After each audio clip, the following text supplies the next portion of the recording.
Hello. This is just a quick this is just a quick video explaining how checks work. I know that a lot of high school and middle school students don't really understand exactly what a check is and what it does. So this is just going to explain to you what a check is and how it works. So when you have a checking account at a bank, they give you a checkbook. It's usually just it's not very big. And what that checkbook does is if you write out a check, it's saying to the person you're giving the check to, I have this amount of money in my bank account. I'm giving this check to you. If you take this check to your bank, the bank will give you that amount of money, and then they'll take that money from that bank. So it's basically kind of like an IOU. Okay? Checks always look the same. They're very standardized now. Back when they were first created, they were not. But nowadays, they're very standardized.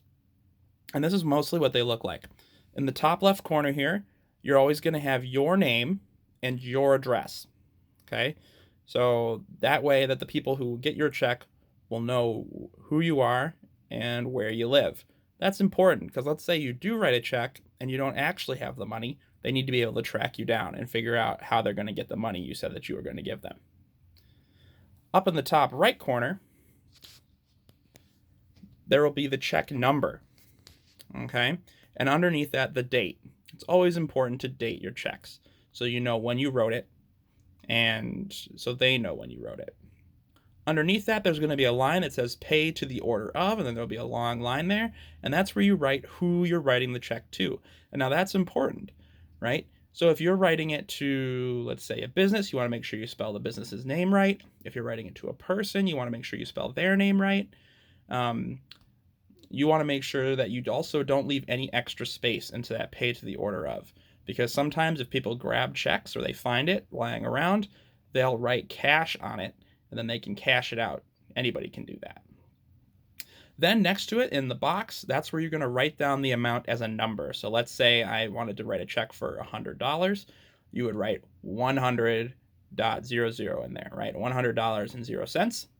And then on the line underneath it, you need to write out that number in words, right?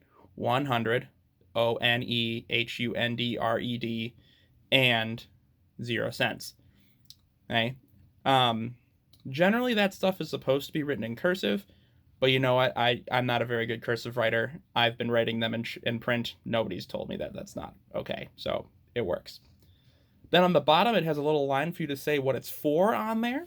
So like if you're like paying a bill, you could say for this.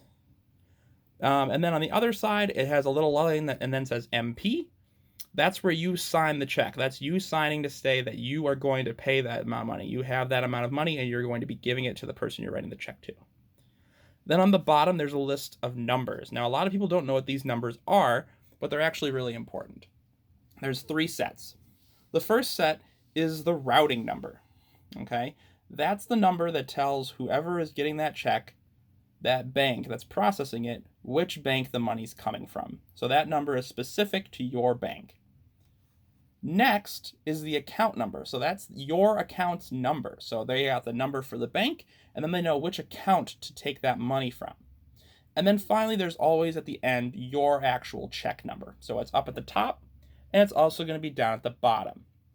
Now, it's important to keep track of which checks are paying for what, and usually in a checkbook, they'll give you what's called a ledger, and you can write in the amount of money that the check is for and what you were doing with it, and that way you can keep track of how much money you're spending, and also you can balance your checkbook, which is important so that you know if people have actually cashed your checks or not, right? Because it's always a bummer if you write a check for, let's say, $100, and you have $150 in your account, and then you spend $52, and then they try to cash that check, and you're short. Well, you did have $100, but they didn't cash their check until after you had spent the money. So that's always an issue. Then your check bounces. So that's a brief explanation of checks and how they work. Thank you for watching.